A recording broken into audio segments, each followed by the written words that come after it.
In questo secondo video sull'uso dell'avverbio ecco vorrei presentarti dei casi ancora più speciali dell'uso di questa parola così importante in italiano.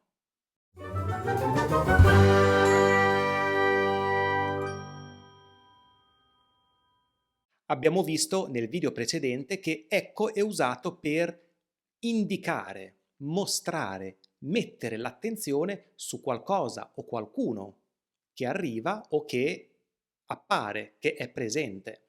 Per esempio, ecco il libro di cui ti ho parlato. Metto l'attenzione su un libro di cui ti ho parlato in passato. Oppure uno degli esempi dell'altro video era ecco le chiavi, le ho cercate per 2 ore. Indico le chiavi che ho trovato dopo 2 ore di grande ricerca.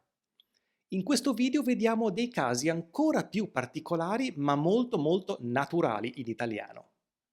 Ecco può essere usato per introdurre o concludere una frase o un discorso. Vediamo degli esempi. Ecco, oggi parliamo dei pronomi riflessivi e di come si usano.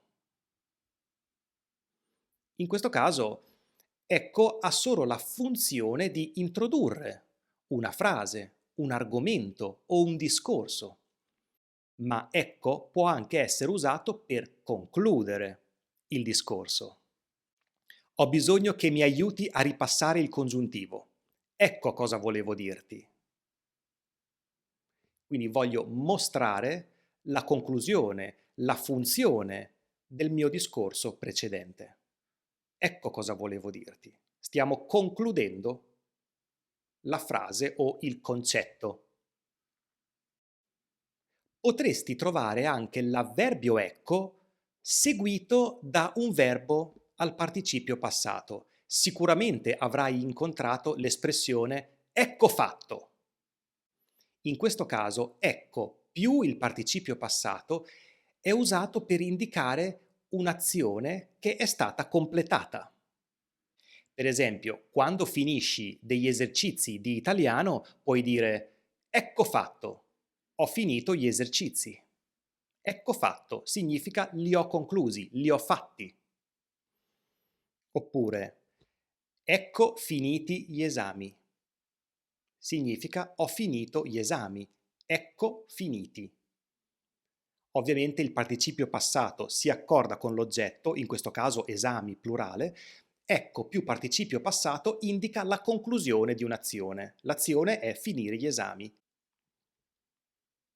Nell'ultimo caso che ti presento oggi, ecco è usato con un contenuto più emozionale, quindi non ha una funzione particolare, è usato più come un segnale discorsivo per esprimere una esitazione o una riflessione nel discorso. Per esempio, Francesco, ecco, volevo dirti che i tuoi ultimi video sul canale YouTube sono un po' noiosi. In questo caso c'è un'esitazione o una riflessione nel discorso. Francesco, ecco, volevo dirti che i tuoi video sono un po' noiosi ultimamente. Quindi è una sorta di blocco nel discorso perché esito o perché voglio riflettere. In questo caso è più un'esitazione perché sto parlando di qualcosa di un po' delicato, qualcosa che è difficile da dire. Ma posso usarlo anche per riflettere. In quest'ultimo caso è molto simile a insomma. Io posso dire, Francesco, insomma, volevo dirti che i tuoi video sono un po' noiosi. Quindi l'uso di ecco come esitazione o riflessione può essere simile a insomma. Sono stato abbastanza chiaro? Questi erano degli usi molto particolari della parola ecco, ma ti assicuro che se impari a dominare l'uso di ecco in questi casi che ti ho presentato e nei casi del video numero 1, il tuo italiano sarà sicuramente più naturale e più fluente. Fammi sapere se riesci ad usarlo e a integrarlo nelle tue conversazioni o nei tuoi esercizi in italiano. Leggo i tuoi commenti qui sotto. Se ti è piaciuto questo video, metti un like e se non lo hai ancora fatto, clicca sul bottone iscriviti e sulla campanella, così YouTube ti manderà una notifica tutte le volte che pubblico un video nuovo. Ci vediamo al prossimo video.